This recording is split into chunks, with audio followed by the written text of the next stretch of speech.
Freedom is never more than one generation away from extinction. You and I have a rendezvous with destiny. You know what time it is, so sit back and get ready for the Stafford Voice, your dose of conservative in a world of liberal.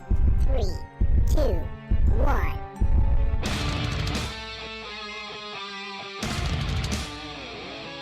Hey, how you doing? I'm your host, Daniel Stafford, and you are listening to the Stafford Voice, where we are conservative in a world of liberal. And tonight's show topics include Trump's executive order on refugees, VA losing support, Boy Scouts to allow transgender children, and profiles in history. Now, as we get started, I want to remind you that there are many ways to listen. You've got iHeartRadio, you've got Spreaker, YouTube, Stitcher. Just wherever you're at, set this channel as a favorite because you don't want to get left behind. Do whatever you have to do. Because if for some strange, crazy reason you do miss the show, you'll catch the replay. So just sit tight. There's no need to panic because, yes, hey, I've got you. And in the case you aren't already following on social media, you can find me over on Twitter or Gab at Stafford Voice, or on Grassfire, Facebook, Instagram, wherever your social site, whatever your social site of choosing is, wherever it is. Just search for the Stafford Voice and, well, we'll be there. Okay. We got to dive into some of this stuff. Let's do this. Let's get into our first topic. We're just going to dive right in because we have a lot of stuff to cover tonight. Okay. Trump's executive order on refugees. Tears are running down the cheeks of the Statue of Liberty tonight as a grand tradition of America, welcoming immigrants that has existed since America was founded has been stomped upon. That was none other than Chuck Schumer. Here's another one. I'm quoting. As the Statue of Liberty holds her torch of welcome high, there are tears in her eyes as she sees how this administration has stooped in its callousness towards mothers and children escaping war-torn Syria. This administration has mistaken cruelty for strength and prejudice for strategy. House Democrats will continue to demand strong and smart action to defeat terrorists while protecting religious freedom and defending our Constitution. That was none other than Nancy Pelosi. And I don't even know how I made it through that quote myself without throwing up a little. To hear a Democrat, remove the fact that it's Nancy Pelosi, to hear a Democrat say that they demand strong and smart action to protect religious freedom and to defend our Constitution. I mean, that's a first. We haven't had a Democrat defend the Constitution, probably since Kennedy. Okay? Listen. Instead of jumping to conclusions, here's what we need to do. Let's break this down into what? Let's just say 5 bite-sized bits. Okay, and we'll discuss these a little bit as we go through. 5 bite-sized bits about this whole executive order on refugees. Number 1. This is temporary. Citizens of the 7 countries named as security risks are banned from entering the United States for the next 90 days. Refugee processing, on the other hand, is halted for 120 days. It's temporary. This is not set in stone. This isn't going to be the way it is for the next 100 to 200 to 500 years. Relax. Number 2. Now, snowflakes are going to melt at this. This is based on security reviews conducted by Obama. I know, thanks Obama. Drawn from the Terrorist Prevention Act of 2015, the 2015, quote, Visa Waiver Program Improvement and Terrorist Travel Prevention Act of 2015 names Iraq, Iran, Sudan, and Syria, while this 2016 update added Libya, Somalia, and Yemen. Now, the bottom line is that Trump is only improving security screening and intends to admit refugees at, well, get this, close to the average rate of 15 years before Obama decided he wanted to just throw in the towel and rapidly expand things in 2016.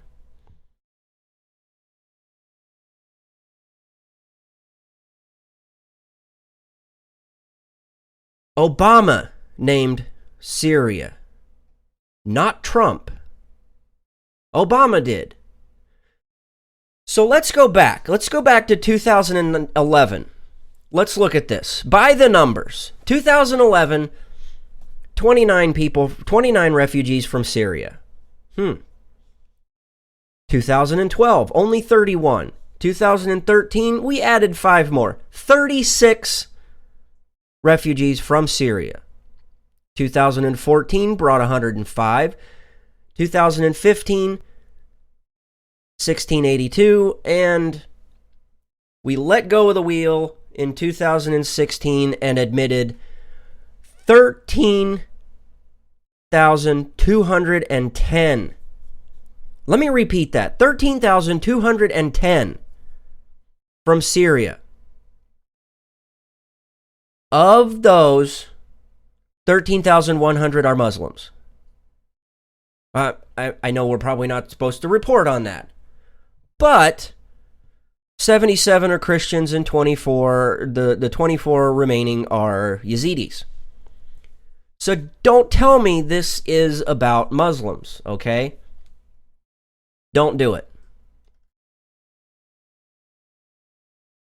The order applies to all citizens of Iraq, Iran, Syria, Libya, Somalia, Sudan, and Yemen.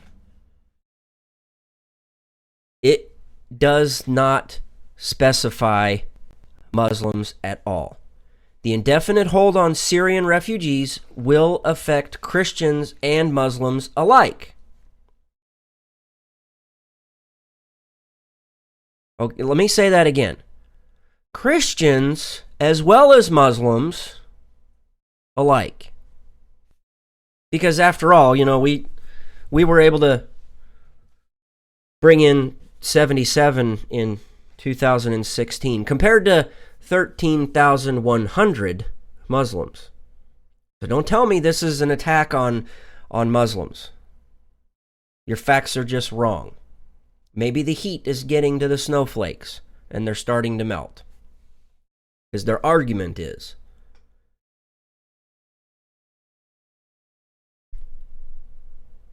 But that's not where this ends. It doesn't actually end with these 7 countries. There will actually probably be more to come, and we probably won't talk about that because it doesn't fit the agenda.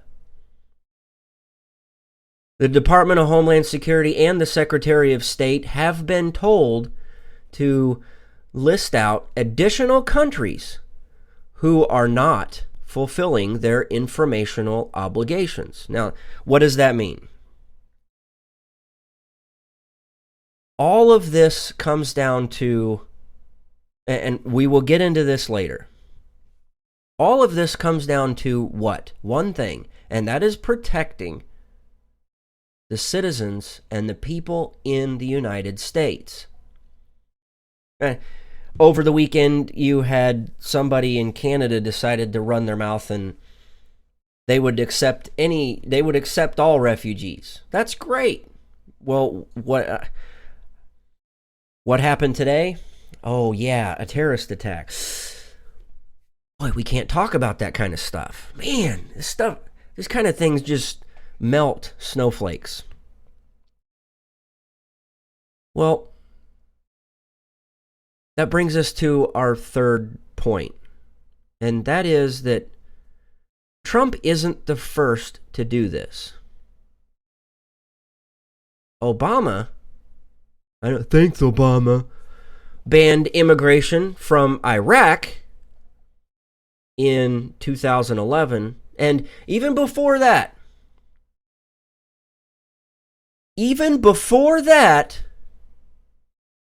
Jimmy Carter banned immigration from Iran in 1980. Now, let me touch on something that somebody said over in the chat, on the YouTube chats. Said Protopotamus says, we live in a headline-ruled world. Nobody reads the article or the order in this case. And you are exactly correct. All you have to do is put down your cell phone. Well, okay, you're probably going to hold your cell phone while you're reading it. Read it. I realize that nobody came up with this fancy little picture to post on the Facebooks or the Twitters. Sorry, you can't put everything in a picture with a cute kitten. I mean, cats are cute, but whole different side of this. That's a whole different story.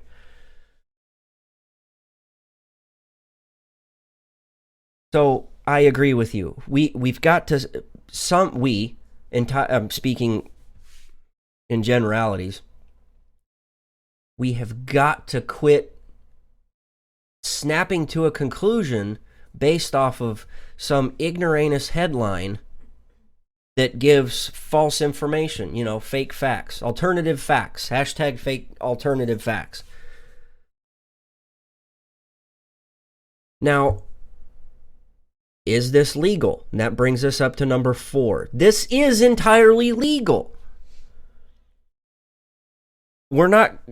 I'm personally not going to dive into it too far because, well, there's just too much legal stuff, legal jargon, too many big words, huge, bigly words, okay? It's just over the head. We could bloviate like some other talk shows would and fill you with a bunch of stuff, but if we don't know it, we're not going to share it. I don't get all the legal jargon, so yes, this is entirely legal. There are plenty of other smarter guys out there that have laid it out, and I'm going to challenge you to stop for 5 minutes and go and read an article about the legality of this. And you will find out that this is entirely legal. So our 5th and final point. This is all about security. And David French over at the National Review summed this up probably the best summed it up by saying this, quote, "When we know our enemy is seeking to strike America and its allies through the refugee population, when we know they've succeeded in Europe, and when the administration has doubts about our ability to adequately vet the refugees we admit into this nation, a pause is again not just prudent, but arguably necessary." And that's what all of this is about. President Trump has one job: protect America. Within America is its citizens, is the population of the United States. It is his job to provide protection the best that he can. Can we do that with open borders? No. We can't. Why? Well, why don't you ask Canada? Because when they get out and you stick a microphone in front of them over the weekend and they say, we'll take any refugees, and the next day, within 24 hours, a terrorist attack is committed, maybe you need to rethink your game plan. Because running the opposite way to score a touchdown only helps the other team. Do you not get this? This is common sense. Oh, I thought Donald Trump was supposed to support and defend and uphold the Constitution of the United States. Yes, but it's his job. And part of defending the Constitution, defending and upholding the Constitution of the United States is, by and large, protecting the citizens from harm. Whether it's an outside source or even an inside source. It's just something that needs to be remembered.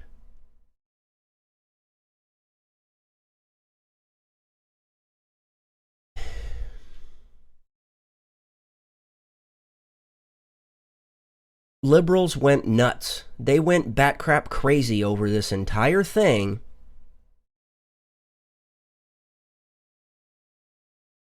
When just a few years ago, in 2011, their savior-in-chief, Barack Obama, did the exact same thing. Where were all of these bleeding heart snowflake liberals in 2011? Where was Starbucks in 2011? Oh, that's right, they were on every street corner hawking coffee. Where was Starbucks in 2011 when Barack Obama put a halt to refugees and immigration at the time? Where were they? Oh, well, it didn't quite fit their leftist liberal agenda like it does today. Today, Starbucks comes out there and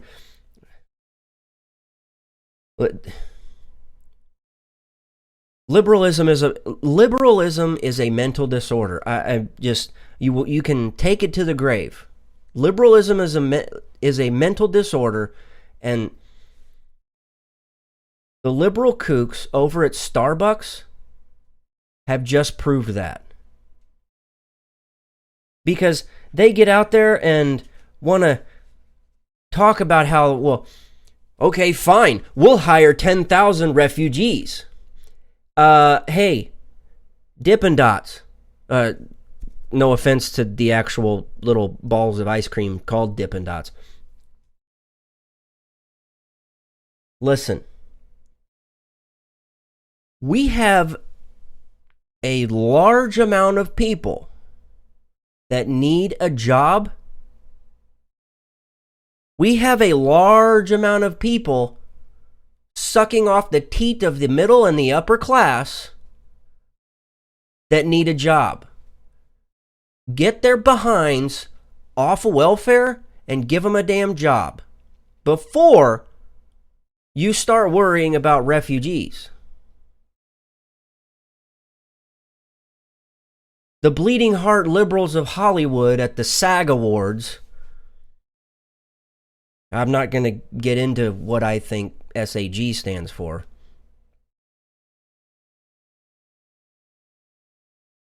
It's not a podium to push your leftist agenda.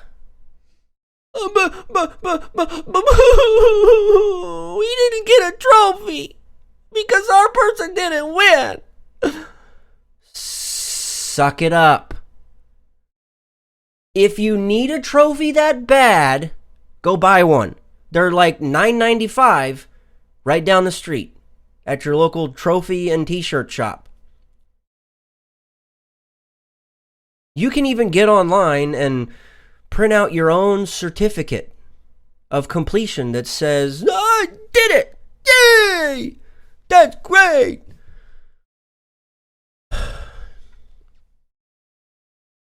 President Trump has one job. Defend the people and protect them.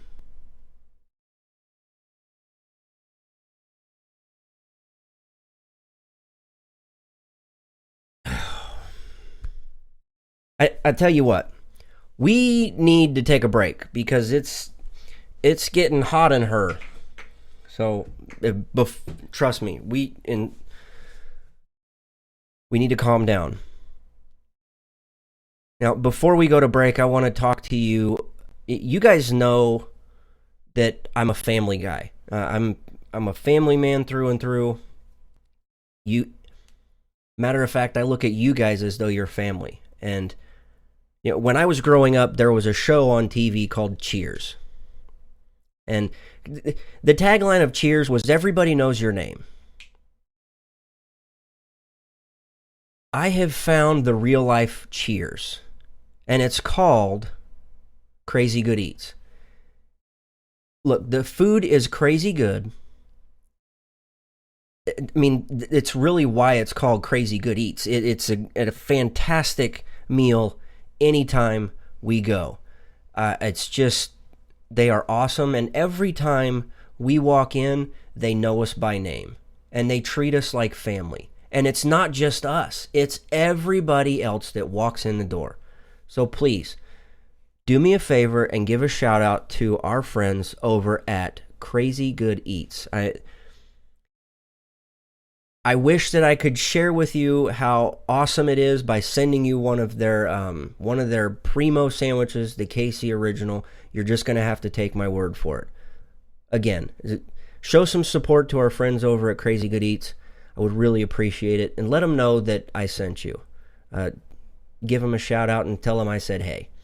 Now, when we come back, we're going to talk about how the VA is losing support. We'll be right back.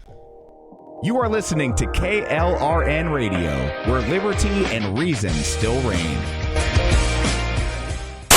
Nothing will protect you quite like your sidearm, so why not give it the protection it deserves? Something as strong as the Second Amendment and stands the test of time, and better yet, made in the USA. A Rebel Road Tactical Custom Kydex holster is that and more. Call now and place your order with Rebel Road Tactical at 682-217-4579. Again, 682-217-4579, or online at rebelroadtactical.com.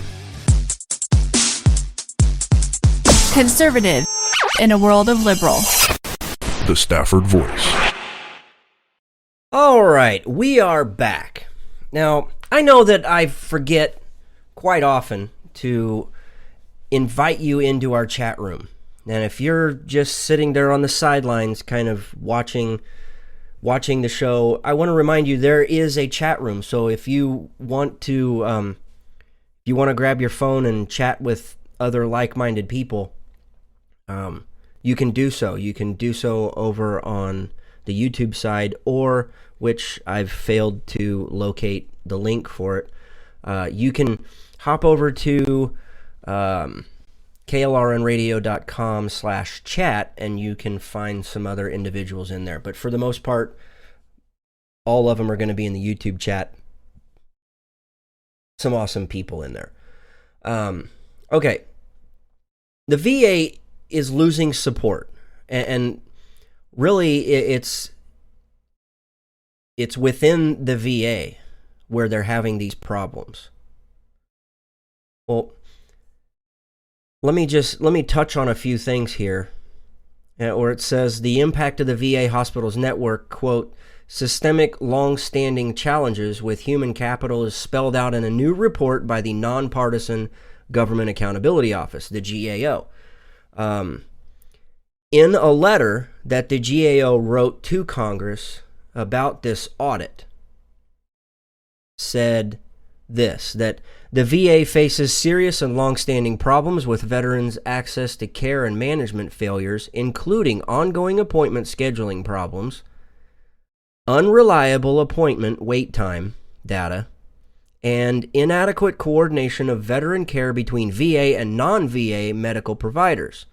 A key starting point for addressing the VA's challenges is with its workforce, an agency's most important asset.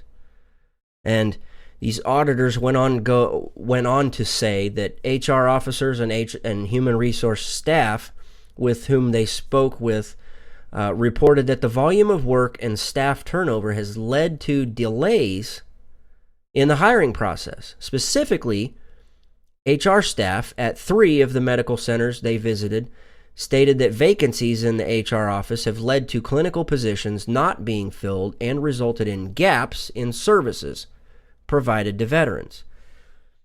Now, according to the GAO's analysis, the Government Accountability Office's analysis, more than 8 in 10 VA medical centers across the country did not meet agency staffing goals for human resources employees responsible for recruiting new talent and engaging current hospital employees. And we wonder why we have such a problem. We wonder. I mean, look, we've talked about this before. We're going to hold his feet to the fire on things. And one of the big things that he pushed was making sure that we get adequate care for our veterans. He indicated this, that he wants to make it easier for the VA to fire employees for misconduct. He wants to create a commission to investigate fraud and wrongdoing by agency employees. And he wants to allow all veterans the option to seek care outside the VA.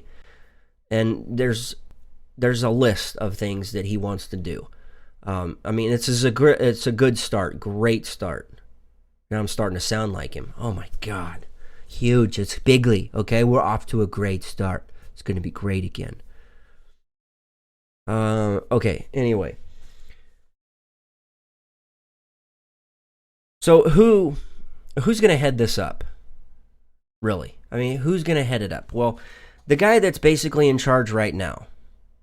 What's his name? David Shulkin. He is a physician who served as VA Undersecretary for Health under Obama. Let's see. He's expected to face a confirmation hearing this week. He would be the first non-veteran Secretary of Veterans Affairs. Let me see. Oh, I don't want to cover that. Okay. Here's what this boils down to. Our veterans need to know that the VA supports them. Mark Lucas, the executive director over at Concerned Veterans for America, he had a couple of things to say about this. He said that veterans will be looking to Dr. Shulkin to build on President Trump's vision. He also says that Dr. Shulkin's intimate familiarity with the problems within the VA could be his biggest advantage if he uses this knowledge to enact smart reforms. On the other hand, if he chooses to continue the dysfunctional status quo, the incoming administration's promises to veterans will quickly be broken. And that's what this is coming down to. If we can't get veterans to buy into the fact that Trump has their back, and he's picking somebody who is going to have their back just as much as him,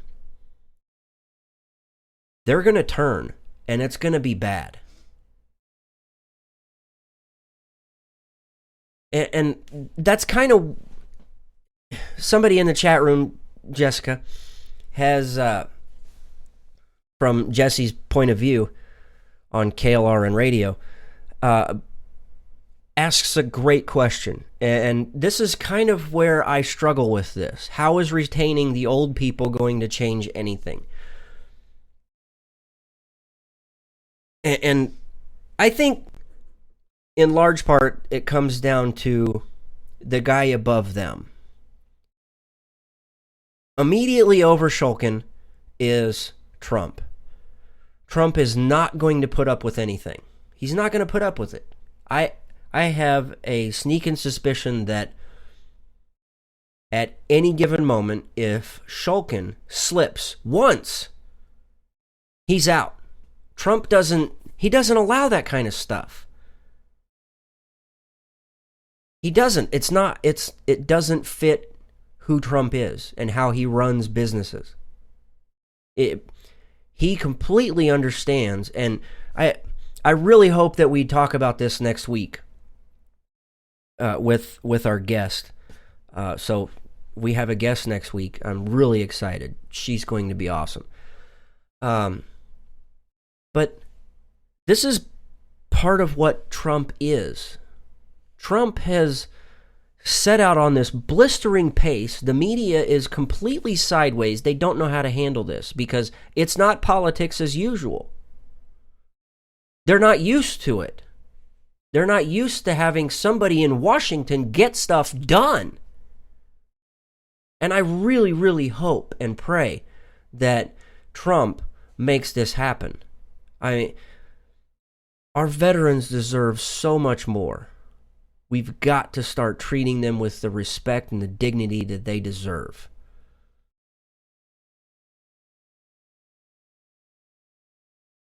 I mean, it's going to be great.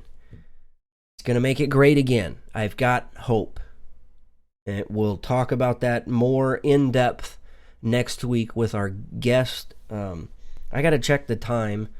Where are we at on time? Okay. I don't know. Do I really want to cover this before? Yeah. Okay. Let me... Hang on. I've got to... I hope everybody had a great weekend. I'm kind of trying to stall as I... I'm trying to stall as I get stuff ready. Hope you guys had a great weekend. I know that we were off last week. Had a headache, and it was 3 days long. I was just zapped. Energy was gone. It just wasn't there. Okay. Boy Scouts to admit transgender children. This has me shaking my head. I'm trying to figure this out. Now, I have personally volunteered many, many hours with the Boy Scouts, with a local Boy Scout troop. My son was in Scouts. I helped a handful of Scouts become Eagles. I've helped others and taught them very valuable set of skills that they will carry with them for the rest of their life. One of my Scouts actually took things to the next level, and he went on to the quote-unquote real Boy Scouts, joined the military, and that kid is incredible. You would look at him and think that he's just a tiny little tot, but that guy is a giant among men. There's really nothing that can slow him down. Anyway, so, and this just came out not too long ago, before the show. The Boy Scouts of America announced that it will allow transgender children who identify as boys to enroll in its boys-only programs. Now, there is a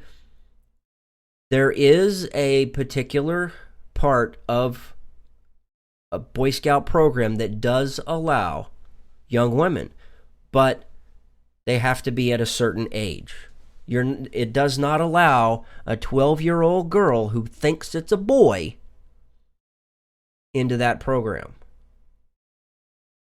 Let me see. It says that this is off AP, and I apologize that I saw this come across, and my gut reaction is to say absolutely not. I'm done. I'm not going to give any more time to the Scouts, but I'm going to rest on this and really give it some thought, see where I really fall on this.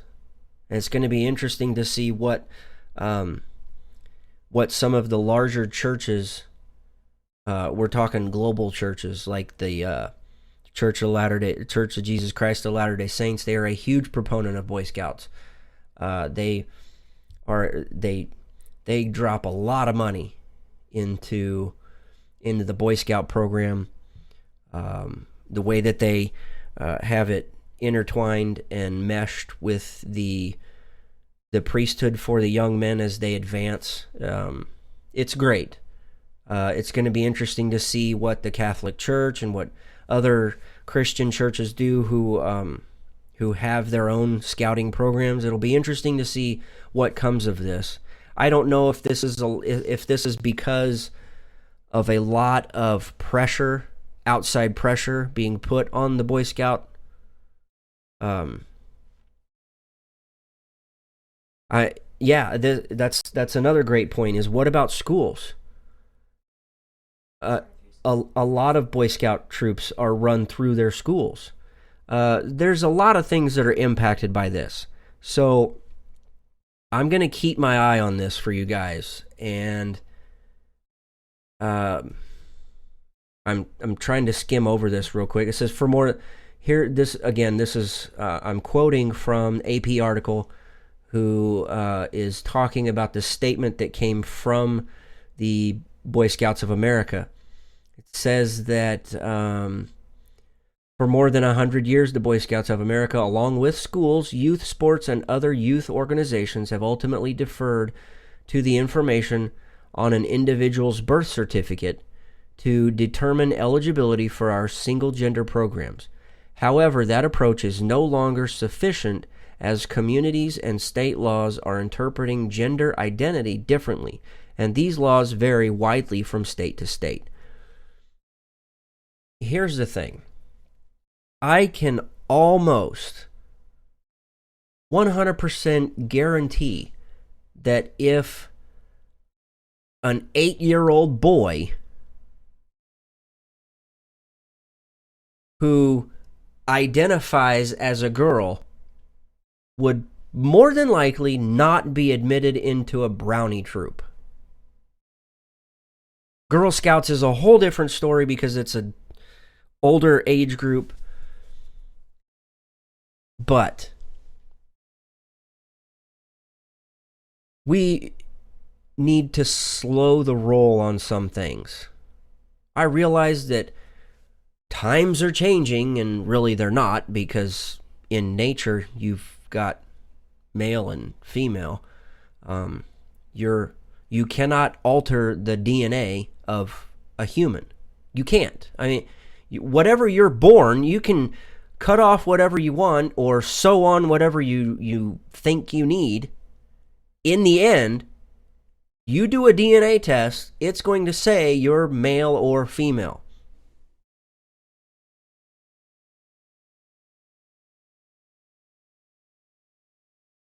I'm going to keep my eye on this. I will report back to you guys on what I think.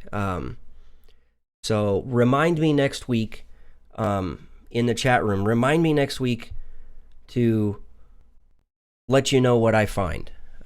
And I may even share it beforehand. Apparently it says right here, the National Girl Scouts organization, which is not affiliated with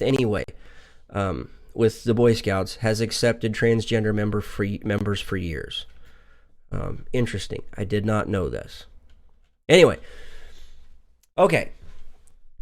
Again, we've got to take another break, but before we do, I want to remind you, when we go to break, you'll see some of the people that help support the show and that we help support. We believe in them just as much as they believe in us because they give us the time and energy that we need. So we reciprocate. And one of those is grassfire.com. If you're not familiar with Grassfire at all, you need to.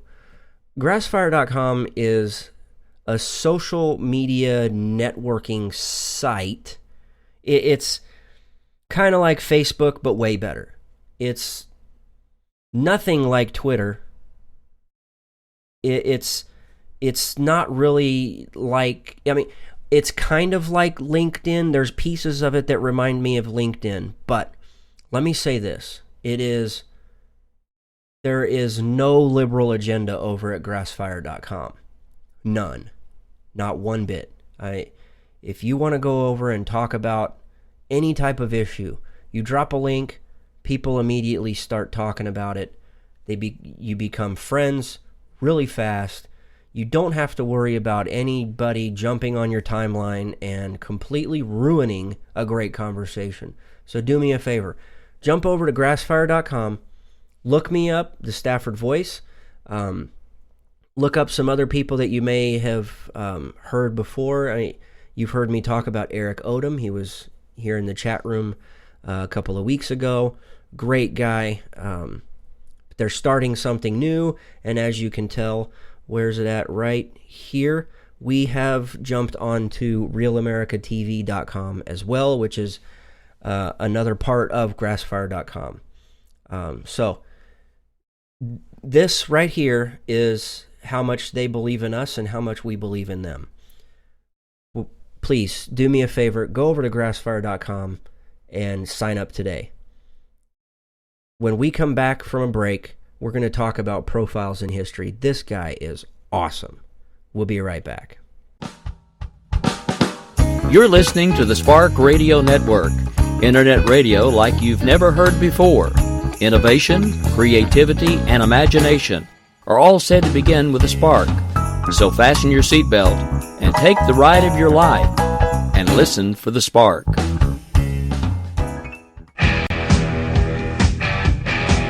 KLRN Radio has advertising rates available. We have rates to fit almost any budget. Contact us at advertising@klrnradio.com.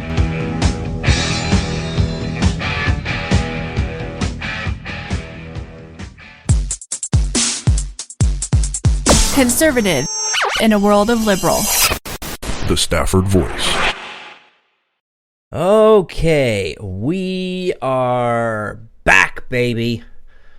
All right, your favorite time and mine, profiles in history. At just 26 years old, his first speech as an elected official was about abolishing slavery. He said it was against the principles of humanity and love. Richard Henry Lee was born on January 20th, 1732, at the family's plantation in Westmoreland County, Virginia.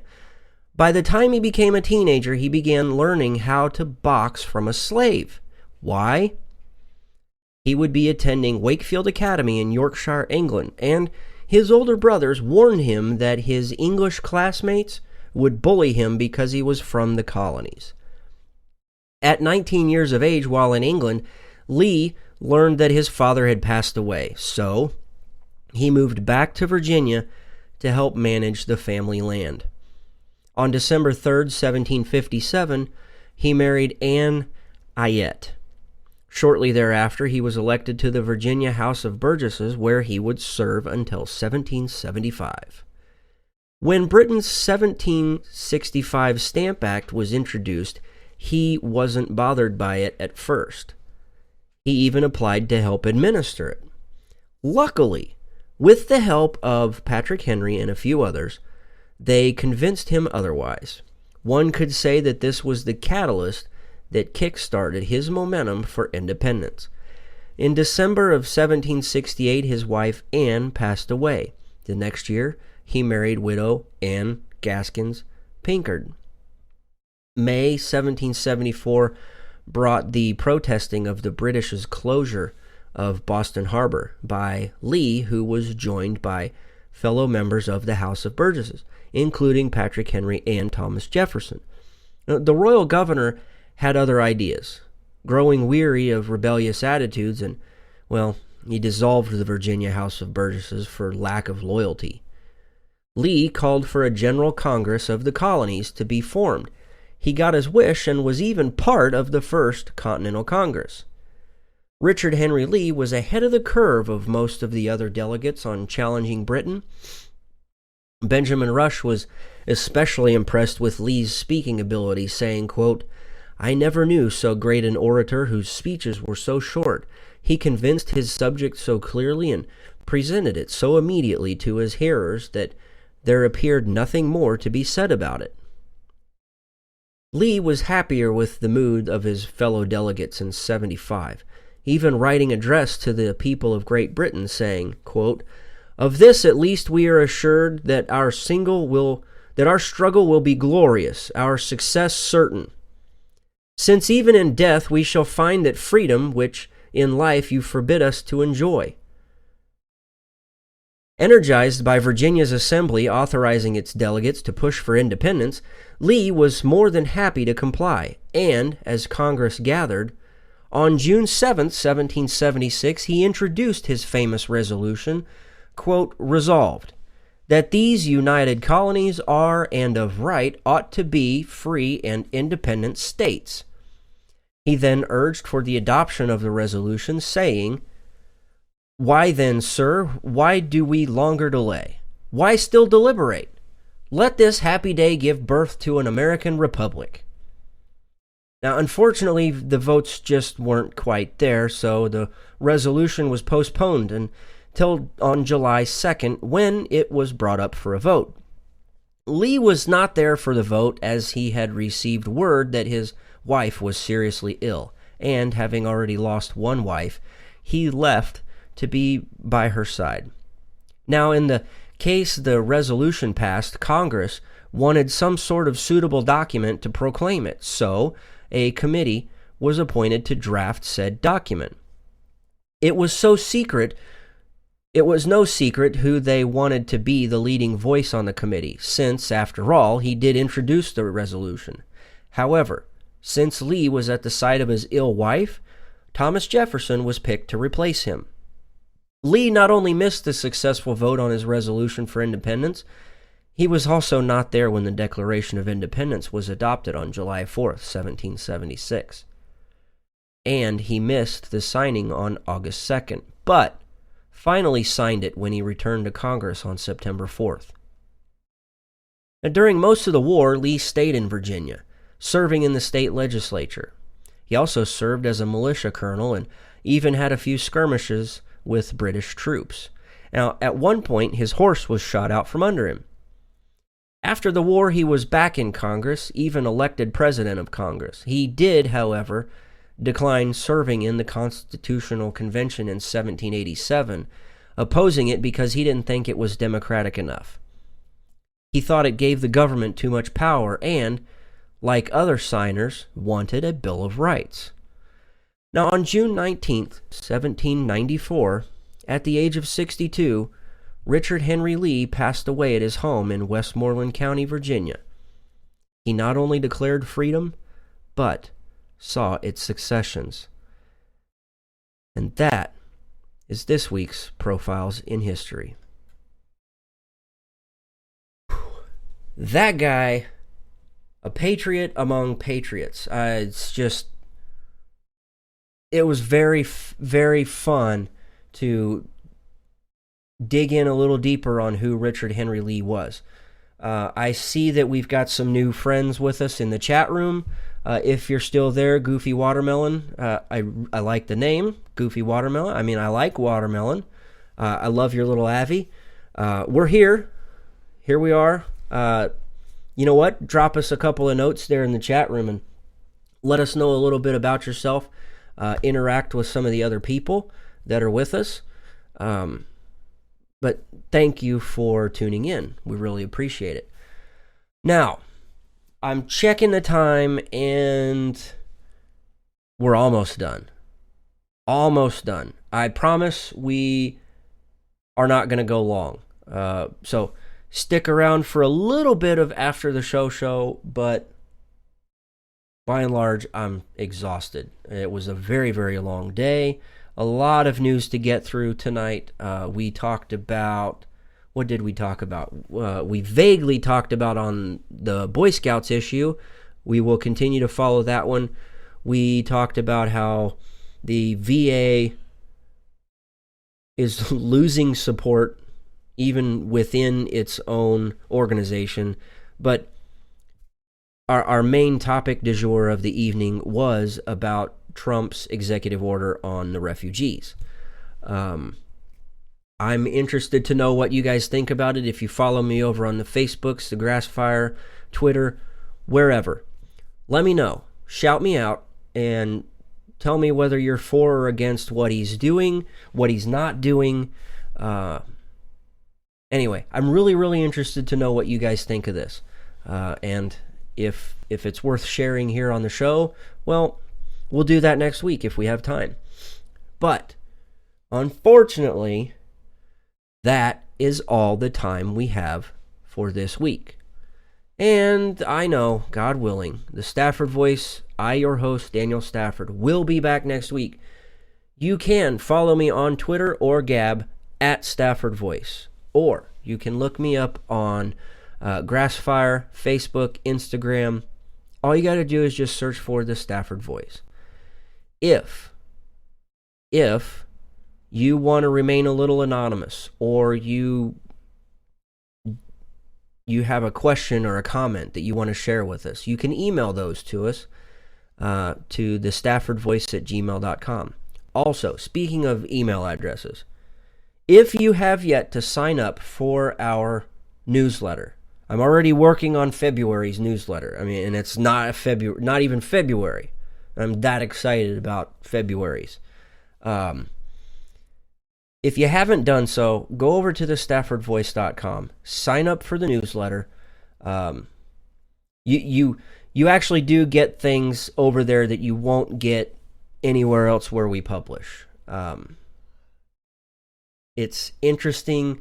I really, really like putting it together for you guys.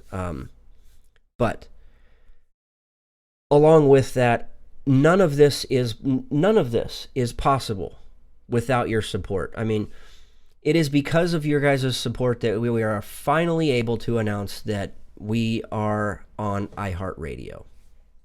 So, I know I've asked you guys for a lot of favors, but here's another, and we are out of time. It's over. We can't talk about anything anymore. So you'll have to stick around for the after the show. But do me one last favor. Go over to iHeartRadio if that's your feed of choice. Subscribe to the show over there. Share it with your friends and family. Tag me in it. Let me know you're listening. Wherever you are, we love you. You guys are more than friends. You guys are family. And until next week, thanks and God bless.